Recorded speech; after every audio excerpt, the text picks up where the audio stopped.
ಎಲ್ರದ್ದು ಬದುಕು ಒಂದೇ ಥರ ಇರೋಲ್ಲ. ಎಲ್ಲರೂ ಬದುಕೋ ರೀತಿ ಸಹ ಒಂದೇ ಥರ ಇರೋಲ್ಲ. ನಾವೊಬ್ಬ ಭಿಕ್ಷುಕ ಹೋಗಿ ಕೇಳಿದಾಗ ನಿನಗೇನು ಬೇಕು ಜೀವನ ನಡ್ಸಕ್ಕೆ ಅಂತ ಕೇಳಿದಾಗ ಅವ ಹೇಳ್ತಾನೆ, ನನಗೆ 3 ಹೊತ್ತು ಊಟ ಬೇಕು, ಮಲ್ಗಕ್ಕೆ ಒಂದಿಷ್ಟು ಜಾಗ ಬೇಕು, ನನ್ನ ಮಾನ ಮುಚ್ಚಕ್ಕೆ ಒಂದಿಷ್ಟು ಬಟ್ಟೆ ಬೇಕು ಅಂಥೇಳಿ ಅವನ ಆನ್ಸರ್.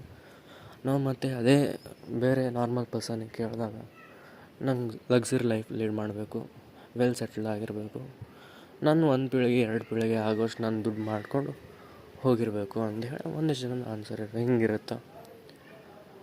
ಸೊ ಎಲ್ರದ್ದು ಜೀವನ ಒಂದೇ ಥರ ಇರೋಲ್ಲ ಮತ್ತು ಅವ್ರು ಬದುಕೋ ರೀತಿ ಸಹ ಒಂದೇ ಥರ ಇರೋಲ್ಲ.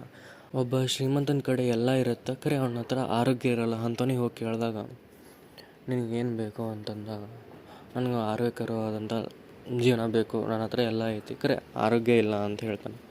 ಹೀಗೆ ಎಲ್ರಿಗೂ ಎಲ್ಲ ಥರ ಇರೋಲ್ಲ.